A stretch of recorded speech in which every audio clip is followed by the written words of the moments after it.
Welcome to Book Banter with me, your host, Diane Burkhart. I hope you will join me every Wednesday as we explore all things to do with, well, books. Let's get on with our show today. Hello, my happy people. Today is December 10th, 2025, and oh my gosh, I am so excited. I cannot believe that we have actually reached our season 4 finale, episode 200. Wow, it seems like I just started doing this stuff. I'm already up to 200 episodes and finishing out my 4th season of author interviews.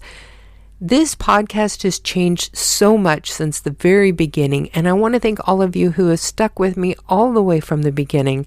When we first started, it was just a verbal version of my Whatever Wednesday blogs that I had been doing. But slowly, I started to get bored with that format, and I was pretty sure that some of the listeners were too. So I invited some of my author friends to come on and talk about their books, and it just kind of took off from there. I have talked to some incredible people who are in the publishing industry, not only authors, but publicists and editors, librarians. I have tried to get as many people in from the publishing industry as I possibly can, and we're going to keep doing that as we move forward. I want to keep bringing you all the information you could possibly want, no matter if you are a reader or a writer. I want this to be a resource of fantastic information for everyone. And as usual, be sure to stick around until the very end because I have got some great announcements for you. But for now, let's get to today's fantastic author interview. I cannot wait to introduce you to today's best-selling author. So please welcome to Book Banter with Diane Burkhart, Melissa Payne. So if you've heard any of my episodes, you already know the way that I like to start these is just to have my guests tell everyone who you are and what you do. I am Melissa Payne. I'm an author, but prior to this journey of becoming an author, I worked in fundraising for nonprofits. And one of my earlier career moves was working with a nonprofit that worked with children who'd been abused and neglected. And quite honestly, as the years went on and I decided to get into writing, quite a bit of the early examples or early fundraising really provided foundations for my writing because I was telling the stories of the children that we served in order for people to understand why they wanted to support our organization. And I put a lot of that into my characters and into my writing, remembering that characters often reflect people, particularly my characters and the stories that I write. And so I always remember that I'm a caretaker for stories. That is just incredible. I can't imagine like the emotional weight that also came with that work. Quite a bit, actually, because the one thing you learn about children and about people in general is that what we have in common is that we want to belong and we want to be loved. Mm-hmm. And that is something we all share. And when we are working with the kids, no matter what they were facing, their resilience was incredible. What they faced, what they could overcome, but just that yearning to belong and that yearning to be loved, it stuck with me. It still does. And it's something I really have taken with me as a mother and then into my stories. And, as for all of us writers out there, I think sometimes we do feel very parental towards our books. So we bring a lot of our experiences into those characters and those stories. And has definitely been one that stays with me. Now, was there anything in the procedural side of that fundraising that has actually been beneficial as a writer? So one of the things that I did in my early part of that developmental fundraising was writing fundraising letters.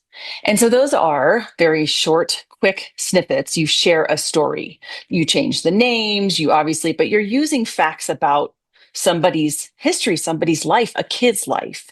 Mm-hmm. And that piece of it, writing that short story that had to be in one page. Now, I'm not a one-page writer anymore. I need many, many pages.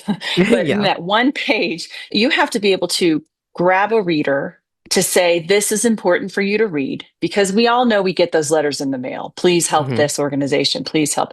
So it was important to really be in the mindset of if I'm going to pick up this letter, what's going to make me want to keep reading it? And so absolutely, I take that into those first few pages in a book and every chapter that comes after it. And in the end, what will keep a reader wanting to keep reading through to the end of my stories. Do you think that helps you whenever you have to write that blurb? Oh my gosh. Oh, Diane. I'm currently writing a synopsis, and I still dread them. I actually prefer to write like a synopsis Hmm. before a story is written, because I feel I don't have all these attachments. But sometimes you have to update a synopsis for your publisher after the story has been written, and then often it changes, right? And so Yeah. that has to be updated. Well, once it's an already written story, I find it incredibly difficult. And a blurb, again, I can write a blurb before the story is written. After a story is written, all I think about are all the nuance and the details, and it is so hard. Oh, yeah. I know so many authors that I talked to, the hardest thing that they said about writing the book was writing the blurb, trying to get the full scope of their masterpiece into like 2 paragraphs. Right. And as soon as I just say to myself, it's not a masterpiece, it's a story. That's where I try to stay with. I live in that lane. You had such an incredible career in nonprofits. What pushed you to become an author? Writing and stories have always been a part of me. From when I was very young, I was writing whenever I could, and reading. Oh, I was a voracious reader. And I wanted, there became a time when I was really young that I thought, well, maybe I could do this. And in fifth grade, I got a hold of these Danielle Steele books, which we know are steamy romances that no fifth grader should be reading. But I was captivated by them. And I read a whole bunch of them, and I thought, I am going to write my great romance novel. And fortunately, that has never seen the light of day. But it was a terrible attempt, and it will always stay in that drawer. But it was an example to me of that very early, I want to do this. But as time went on, I kind of became more intimidated by that idea. I think so many of us are, of becoming a published author. And it seems like a road that is just too fraught with potholes and, inability, and I'll never make it. And so I where I put my writing was then into, I was in college, I was a political science major. And so lots of writing. And I Hmm. put that drive to write and expressing myself into slightly different ways, and then into my early career. But as time went on, it just became something I kind of kept coming back to. And when my kids were in elementary school, I met a man who had been a father, who had written a book, was with an agent, and was out in submission. And I had never met anyone who had done that. And I thought, well, maybe that's accessible to me too. So that's when I decided to write a book. Which First one book. was your first book? Well, that first book you've never seen either, because that's the one where that's the one where I think all writers have that one attempt. And that one, I mean, I went pretty far. I had it out on submission to lots of agents, and I had ended up with 99 rejections. And when I was getting those rejections, I was writing my next book, which I think is an old advice you hear a lot, right? Keep Hmm. writing. But Yeah. it is true. You can't put all your hopes and dreams into that one manuscript, because hopefully as a writer, you have so many stories to tell. And so maybe that one, for me, that first book was really how I learned the craft. And honestly, I'm still learning the craft, which is what I love about writing. But that earlier version was me really learning, who am I? How do I create characters? How do I want to tell this? And then having those revisions, those edits, and learning that process. And it was the second book that got picked up. And that one was called The Secrets of Lost Stones. Now, did that one actually go to the bestsellers list?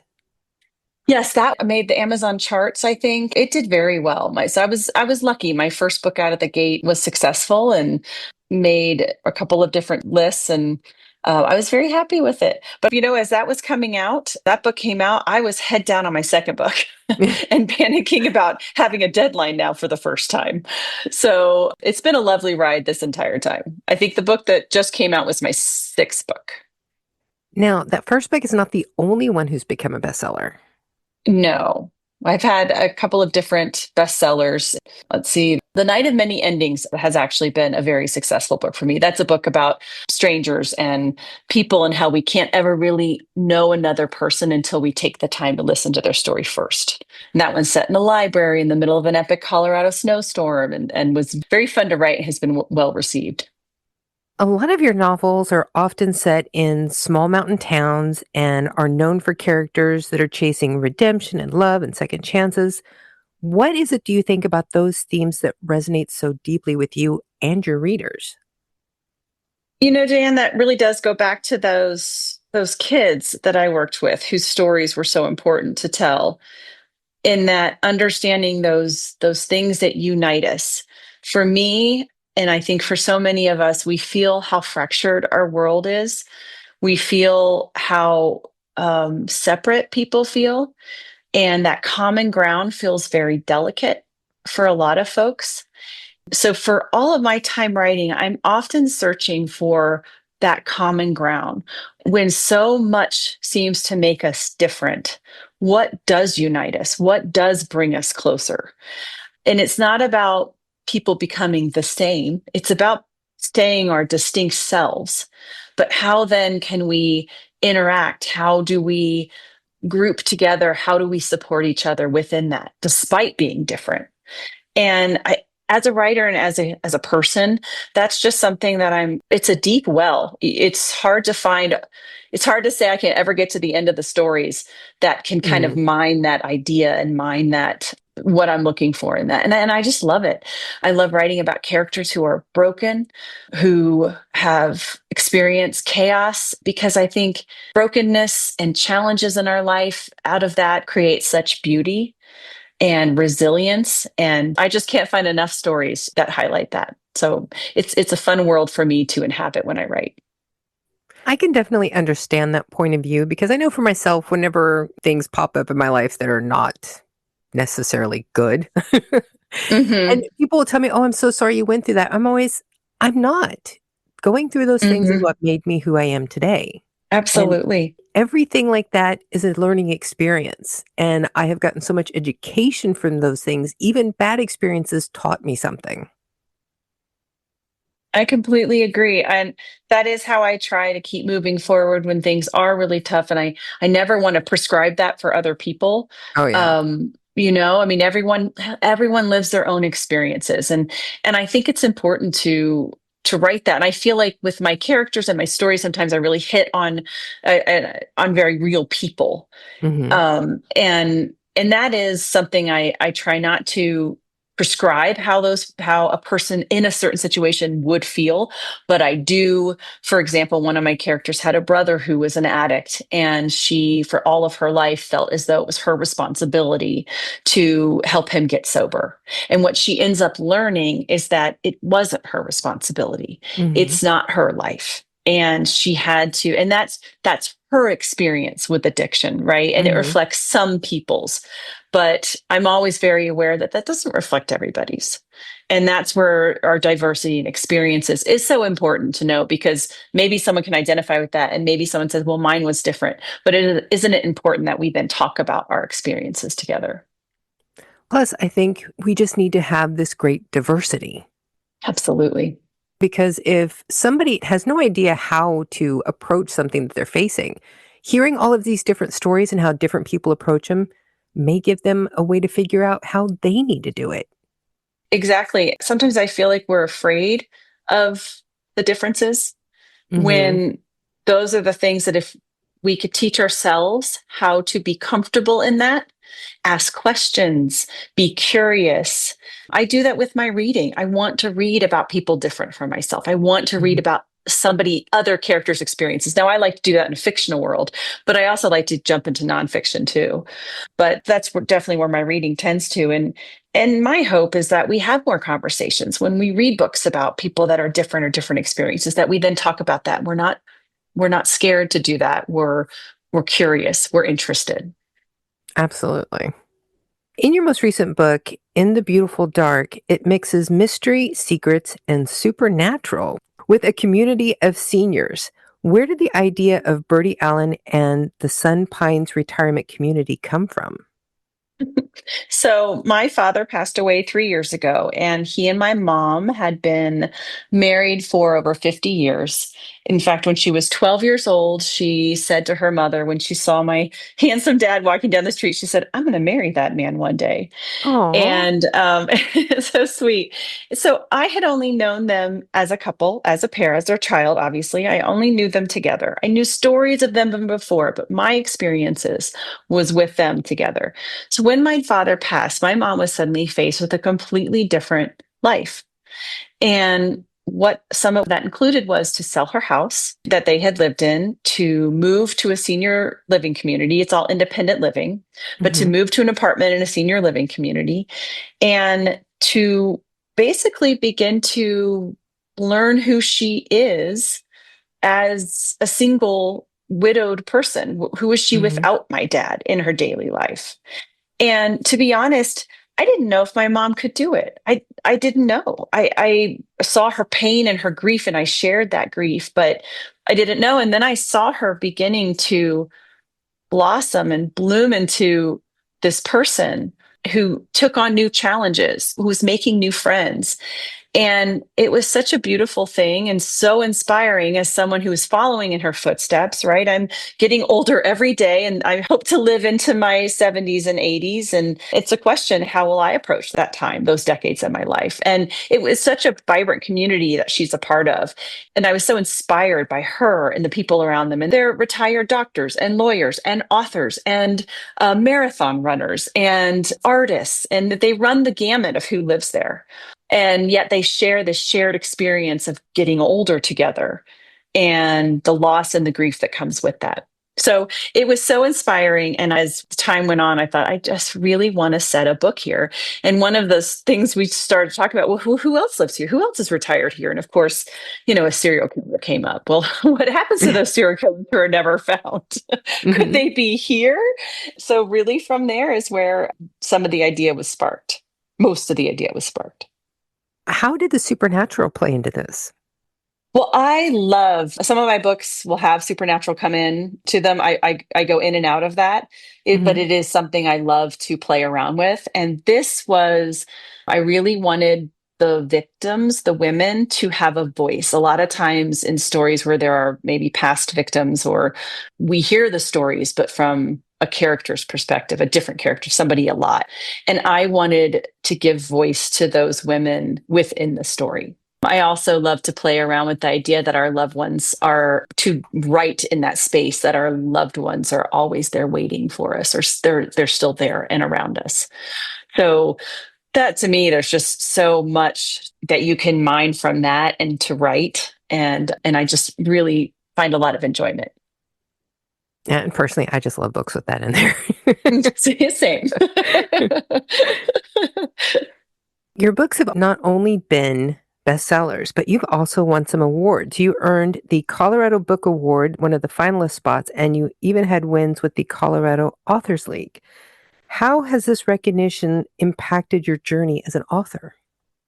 It's amazing to be recognized by your peers, and it feels like a gift. I think we get all authors have a bit of a complex, or do we deserve to be here? So when those awards happen, it feels amazing because it is a collection of your peers, and to be recognized in that, it feels amazing. As a writer, however, I try to just always keep my eye on that next story and to not worry too much about how many awards, or those feel amazing. I'm not going to lie. It is Mm. so nice to have a book recognized and to know that that story hit a chord.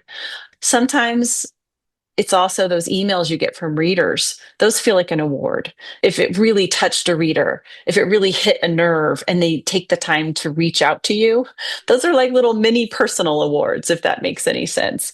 And so all of that, I try not to write ever a book thinking of an award. I guess that's how I'm answering that.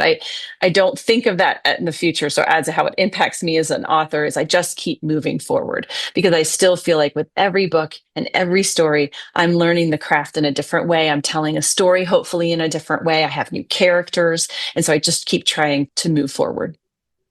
With awards, though, do you think that that helps give a little bit of confidence to people who may not know who you are and have never read anything that you've written? That it gives them a little bit of confidence to try something new with you? Absolutely. Absolutely. It does. because especially like if somebody sees it, that it's been recognized, and you get onto a lot of times speaker bureaus, and that's such a lovely opportunity to speak to readers and groups and libraries. And that kind of opens doors for that too. So yeah, I think it does give readers confidence that maybe I'll take a chance on this book. So now that this book is actually out in the world, and we know that you like to work on things that are next in line to be published, what are you working on now? So my next one is also playing around. It's a Wonderful Life meets Midnight Library. Oh, nice. So it plays around again, kind of in that in between world of a man who thinks that he should have lived a bigger life to make up for his brother dying, saving him from a fire and dying when he was younger, and has never really quite lived up to what he thinks he should have done. So he has this chance to maybe live a bigger life, and his story goes from there. So this one has been exceptionally fun to write because I get to kind of hang out in the in between time of life and death and figure out what is this character's arc? What is he going to learn? What's his story? I know that you draw inspiration from people who have been around you, but how much of yourself do you put in these books? Ooh, that's a tricky question. That feels like a lot of secrets. You know, I think most writers can attest that our writings tend to be a culmination of our life experiences. So a lot of times I'll get that question, which is your favorite book?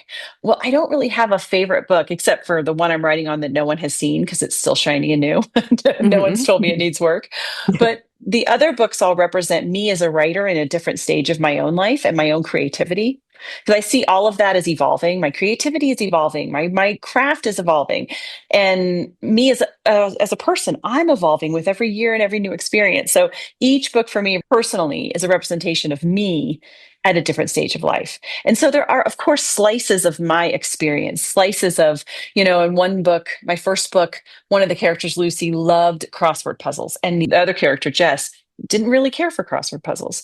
Well, that is me and my mother. My mother loved crossword puzzles and loves to ask me to fill in a 4-letter word. I'm like, I can't think in four. I could give you a paragraph to describe what you're asking me. So that dynamic got into two characters. In my latest book, In the Beautiful Dark, now that one's fun because my mother is all over that book. she's in lots of different characters, and she knows it. And I just last week actually met with the two book clubs from this community who had read the book. And so they got a kick out of it because it is based in, my mom lives there. So the setting very much came from this senior living community, and they knew it. So they said, well, this scene was here and this scene is here. And we think Glenn, and I said, no, let's not guess who anyone could be. It's all fictional characters. Well, we don't think so. Well, so each book definitely just has that little pieces of me in it or parts of my life. But that's the fun. I don't know. Maybe they're Easter eggs for myself that you lay into your books. How does your mom like being such an inspiration for you? Well, that's a great question. I wish she was here to answer that for you. Well, one of the things that I got a chuckle at was that she would refuse, and still does, to ride the bus, the community van, where they would take them, because she still drives. But that was fully into my character, Birdie. And when we were at the book club, somebody said, well, we know who doesn't like to ride the van. So I would say that piece of it she didn't love, but I think it is quite touching to her to hear that her story affects me so deeply, and then to see that reflected in a character. So I know that means a lot to her. You've had quite a good success with all of your books. Is there anything that you have not done yet that you would love to do? Oh, well, most of my books, as you know, are set in small mountain towns. And often, sometimes we end up in like raging winters. Maybe I could write a book on a beach somewhere one day. That would be nice. But for loftier goals, I don't know yet. I think in terms of one book at a time, and I'm very linear when I do write.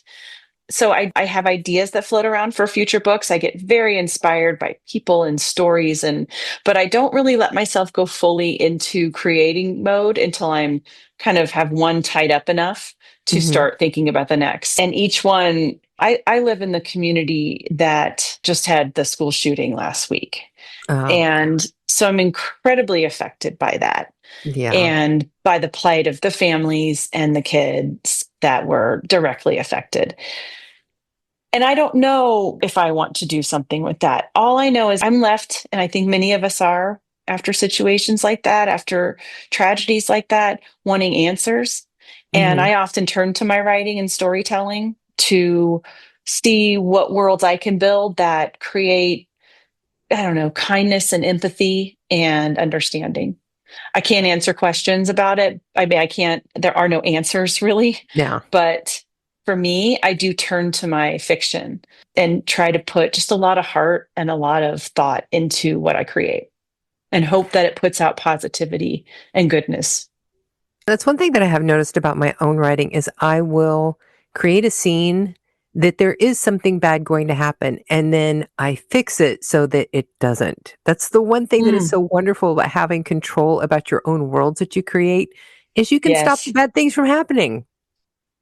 Absolutely. And you also can create, sometimes in our world, we live in a place of everyone is good or bad.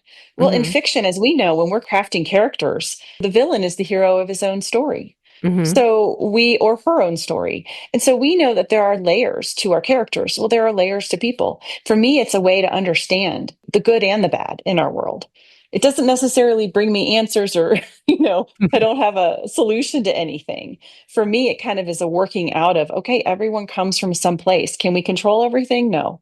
But I can have a world that I create where I can control quite a bit of it. Just like you said, I can choose to do this, or I can choose to send them somewhere else. And there's some Yes, peace in exactly. that for me. Yeah. And I freely admit that I am a massive control freak, so that is the one thing that appeals to me in my own writing is I control everything. I love that. See, so here's the difference. I don't think I'm a control freak. My husband might say something different, but I don't think I am. But that means when I write sometimes, then I am as surprised with what's happening as the characters would be. I'm like, oh my goodness, I didn't see this happening. So that's maybe there's some positives and negatives to that. Now seems like the perfect time to do our 5 quick questions that never turn out to be quick, but I have eternal hope that it will happen one day. Are you ready? I'm ready. Let's do it. Question 1. What is one everyday thing that you cannot start your morning without? Making my bed. Really? Usually the Yes. first thing that writers say is coffee. I know. I actually don't have coffee until probably 10 or 11 in the morning. Like it's a ritual and a habit, but I don't need it to like wake up. So Mhm. it's more of a, won't this be nice? But I have to make my bed as soon as I get out. See, and I think that's a much more interesting answer. Oh, is it really? I was Because thinking it's that so was a little unique. pedestrian, but No, it's very unique. I think that shows your personality. well, I do like order, so maybe there is some control there. Need to have I don't know if you work out of your home too, but Mhm. I work out of my home unless I'm going to a coffee shop, but my office is here. And so that can be very isolating and that can also be very demotivating. So I have to Mhm. make sure that my spaces look, now my closets might not look this way, but my spaces have to look organized to a point. I'm not too much of a freak about that if you were to look beside my desk. But for the most part, services and spaces have to feel like they're ready to go. They're as dressed for the day as I am. Oh, yeah, because it's too distracting if they're not. I know for me, my office is never as clean as when I have a deadline because Right? Yes. Yep. I have to get my space all in order, otherwise it's distracting. Exactly. And sometimes because I work at home, I have to leave for this last deadline I had. It was September 1st. The end of August, I went to a town in southern Colorado and stayed in, literally, it was called a hobbit hole. It was an earth Mhm. home called a hobbit hole. It looked Nice. like a hobbit hole, and stayed there for a week and would not let myself leave. But it wasn't my house, it wasn't my space. So nothing distracted me there because I didn't Mhm. have to clean anything. I didn't have to, other than make my bed in the morning. That was like the same idea. Ugh, I love that. Question 2. If you could pick up and go on a trip tomorrow anywhere, no limits on money, you don't have any responsibilities, what is your dream destination? Oh, that is such a good question. Oh my goodness. I have a friend who's doing is it the Camino de Santiago? She's Hmm. doing the Portugal route. Yeah. And Portugal has been on my list of places I would love to go. Oh, So I just think it looks beautiful. And one day I would also like to do part of that walk. that I would be think that amazing. sounds, yes. Have you done that or know anyone? No. That would be amazing. Do you travel a lot from there? Usually, because where we live, there's an international airport, so we can go pretty easily. Oh, that's lovely. And it's so easy to travel through Europe around there. Oh, yeah. Especially now we have a car. I tell Hmm. people, it's like, yeah, we went and spent the weekend in France. They're like, oh my God, that's amazing. I'm like, it's like an hour drive from where we live. It's not that impressive. Calm down. But to us it does. An hour from me is my grocery store. Maybe not that far. Well, and where Yeah. I lived in Kansas, I used to drive 45 minutes every morning to go to work. So the Oh idea yeah. that Yep. I'm crossing a border in 45 minutes, it's not that big of a deal. It's not, but to those of us who were just when I was in Zurich, it felt the same way. We were in Italy, no problem, France, no problem. We were just all Mhm. over, no problem. It's Yeah. just, you just go. Yeah. Question 3. If you could instantly master any talent, what would it be? Does it have to be It can be instantly? anything. Okay. I know for me, Oh I would love to my. be able to play the piano. I took piano lessons for 2 years and still can't even play chopsticks. Oh, okay. Then I know that is a fabulous answer. And I'm going to say to learn any language fully, like Oh, just be yeah. able to learn a language to the point where it's as natural to me. Actually, I want to learn multiple languages to the point Mhm. where they're just natural to me. It's never come natural to me. And I regret that when I was younger, I didn't do more to, that is one regret I have, that I hadn't at least went far enough to learn one language to a point where I could converse naturally in it. We've lived here for 10 years and my German is still spotty at best. I can function, but I can't have really good, deep conversations. My husband, on the other hand, he'll be working and he works with people who speak English and German and Spanish, and he will sit there and switch between all three in the same conversation. Like Did just he grow up learning different languages then? yeah, Or did that come in later? his Okay. family, his mother is German, his father is Chilean, and they both spoke English to him. So he lived in Chile, went to a German school, and Wow. they spoke English too. So he grew up speaking all three of those languages. So he just goes back and forth between all of them with nothing. If I try and speak Spanish, at some point it always switches to German. It's like German has just become the default foreign language in my head. And anytime I try and speak another foreign language, it always switches to German at some point. And German is hard. I find it, well, we were in Switzerland, we were trying the Swiss German, but Mhm. it's hard. It's a hard language to learn, I think. Yeah, I've started learning other languages and they're so much easier. I am trying to learn Italian because I was in Italy last year and I loved Italy and I wanted to know more of the language. And Mhm. so I am trying to learn Italian, but based on everyone who hears me on Duolingo, I'm not very good at it. But one thing that I have found in all of these different countries, whenever I go and I just try to speak their language, they're so appreciative that I try. They're so Oh, accommodating. They're yes. so helpful. It's amazing. They're like, you get points for trying. Good for you. I know. Actually, people are really lovely when we have traveled and we will try, and eventually they switch to English to help us Mhm. out. Yeah. But I did have a conversation in Italian. It was in a wine shop in Italy, and he only Mhm. spoke Italian and I only spoke English. But we communicated. I have no Mhm. idea what I promised or what the conversation led to, but we communicated, and I walked out with a bottle of wine. So And so it was successful. That was the it important was thing. successful. Yes. But great question. I'm going to wake up tomorrow morning and have five more answers that I wish I'd said. Question 4. What is your go-to genre to read for your pleasure? I will read anything. It really just has to have, just if it can grip me with the characters, I am in. And that can be fiction or nonfiction. I just read Remarkably Bright Creatures and I loved it. It was so fun. I love the octopus. I love the story of the woman.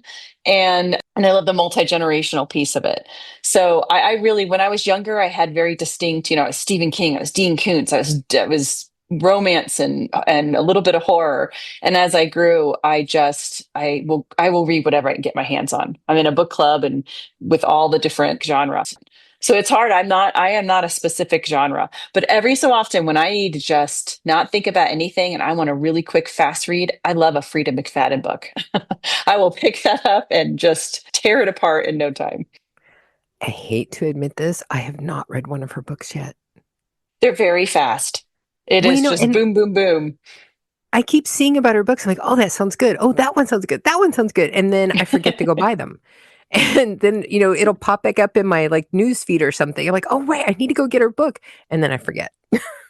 You know those palate cleanser books? Like if you read something like Demon Copperhead and it's like, okay, I got through that. Mhm. I need to read, or The Covenant of Water. Now I need to read something that's going to I just want to read it and I want to be excited by it. So I had those. That's kind of what I do. I'll read something very heavy and then I'll read something super, not that Frieda McFadden books are light, but they're fast and they're fun.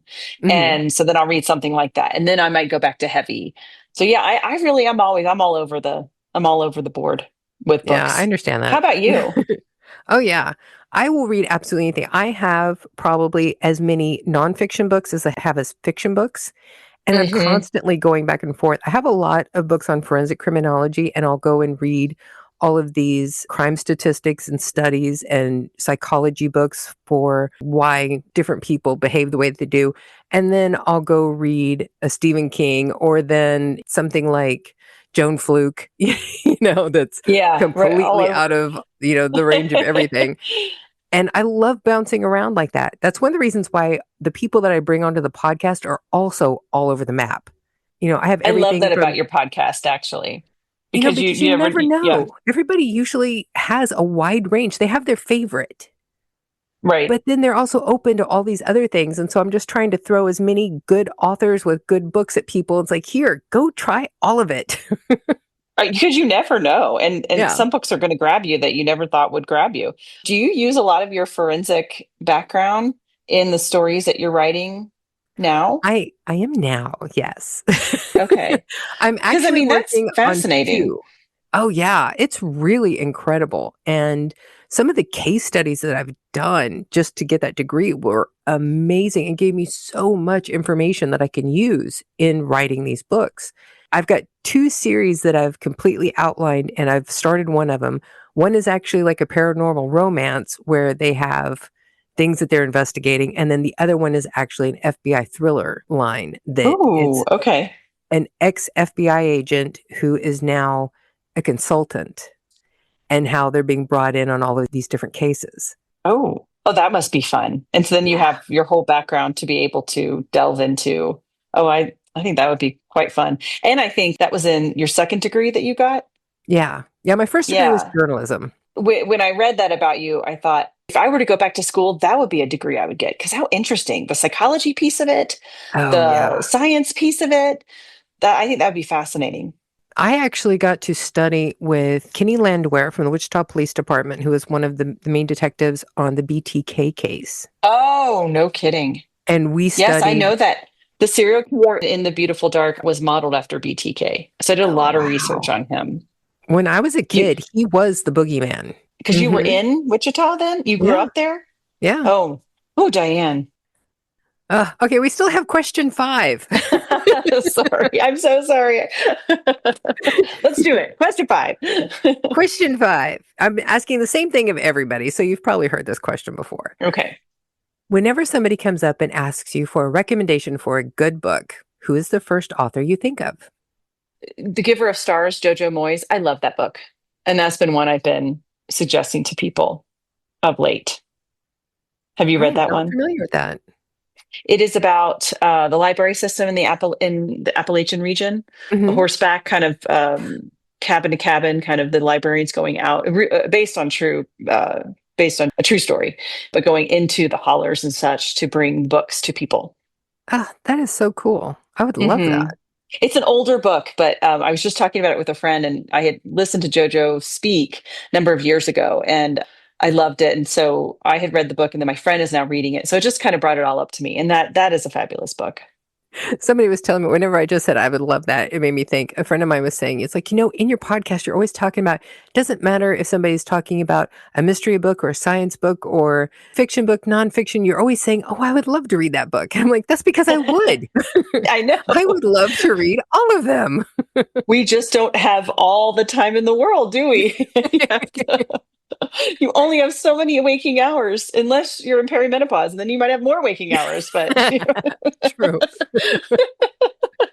which is where I currently am. But anyway, See, and I'm on the other side of that, so it's a little bit better. Well, okay, good. Well, thank you. Throwing me a lifeline over here. Well, and here's something I'd like to talk to other female writers about and authors is what happened during that perimenopause, menopause phase. And when sometimes did you get any of that brain fog? Like, how did you write through the brain fog? Because I will say I had a period of that last spring when I was trying to write this complicated storyline, and I was not able to hold things in my head the way I'm used to. And it sincerely affected my work. And it's a topic I would be interested to hear other women speak on. For me, I think I'm a bad person to ask that of. Oh, because you probably experienced it severely your whole life. I was going to say, I've had brain fog for like 20 years So because of the neurological problem. So even if that did hit me with perimenopause or menopause, I didn't notice it because nothing changed for me. Do you think any of your brain issues affect having the hot flashes or not? Like, would any of that as your central nervous system? I kind of wonder, since my brain chemistry is off, if that has a lot to do with it. Considering, especially, with my mother's history, my sister's history, where their experiences have been so much different than mine. It would be really interesting to have somebody do a study to find out if people who have neurological problems, if it does affect them differently whenever they hit like perimenopause and menopause and all of that. You should have a neuroscientist on your podcast next. Ask those questions. I'll be listening. Say, I need to find one. Yeah. So now let's remind everybody who you are and where they can find your books. I am Melissa Payne. You can find me on Instagram mostly at Melissa Payne Writes. Please visit me there. My website is melissapayne.com, but mostly Instagram. So reach out to me there. And you can find my books anywhere you buy books. Go to your library, go to your local bookstore. If they're not carrying them, just ask.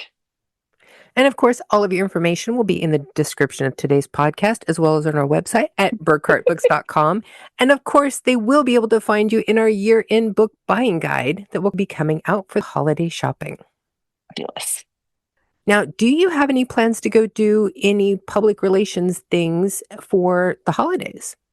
I do not have any plans for this holiday season, but that might be changing actually as I kind of gear up. There are some upcoming events, but right now, no. I've been head down in that other book, but now my head is back up and I'm realizing there's a whole world around me again. So I'll update my website as that changes. So that would be the best place for people to find your events, is on your website?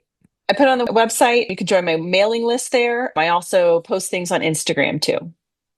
Perfect. So that way, whenever people get around to doing their holiday shopping, they can come find you and maybe even get an autographed book. And I would love to see readers. Always do. Thank you so much for joining me here today. This has been so much fun. It really has, Diane. Thank you. You're so interesting. Thank you. So there you have it, folks. My incredible interview with the wonderful Melissa Payne. You can tell how much fun we had during that interview. And honestly, I think I probably edited out about 20 minutes where we went off on a tangent talking about criminal profiling and true crime. We had such a fun conversation. It was just absolutely amazing. And to be honest, what I may do with that little extra that I cut out is save that for a mini episode sometime and just share the 5 quick questions for the fun of it. Because it was such a great conversation, but somehow it didn't quite meet the vibe that I wanted for my holiday episode.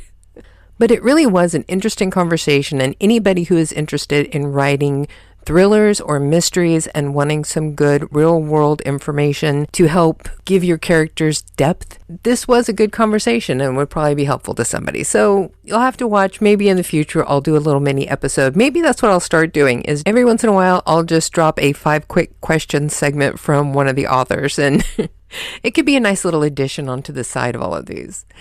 But that's enough for today. We do not have a new author coming up next week. But for the next 7 weeks, we do have our holiday hiatus episodes.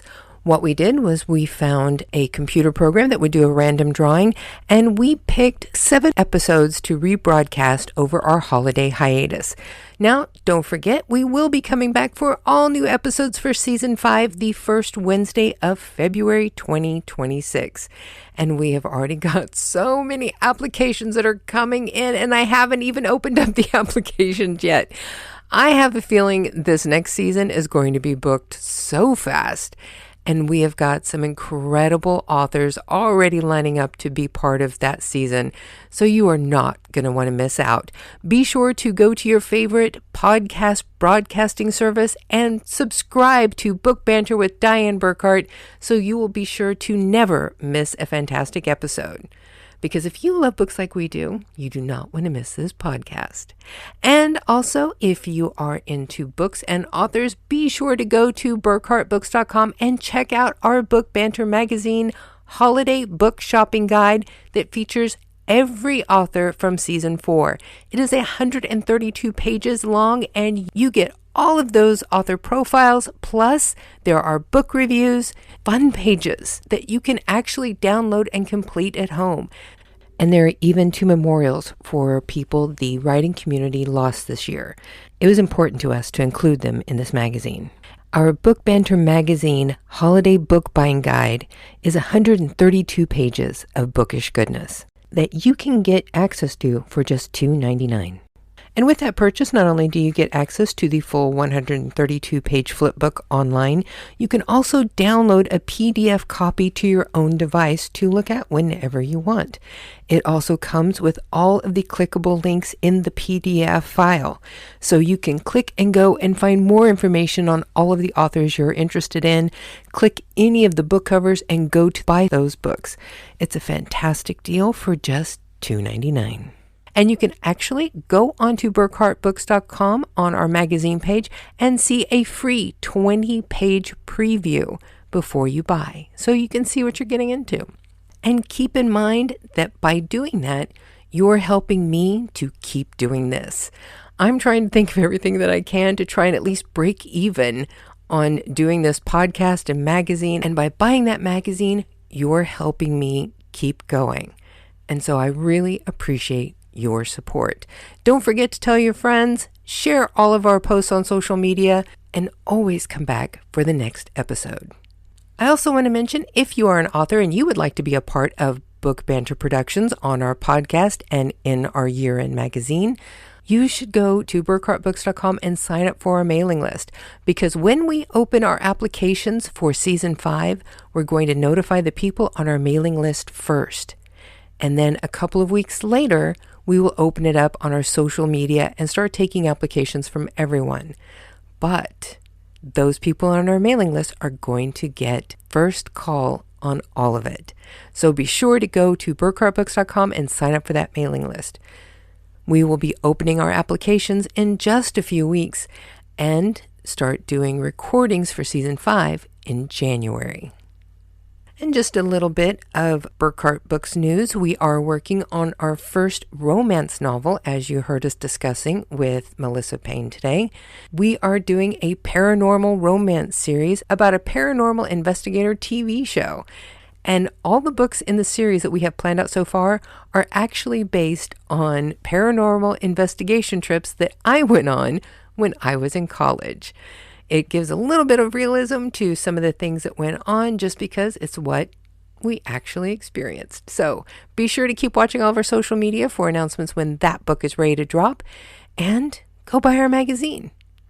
But most important, we want you to have a absolutely fabulous holiday season and wonderful new year and come back in February and join us again for season 5.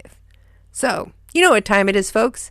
It's time for all of you to go forth and be really happy.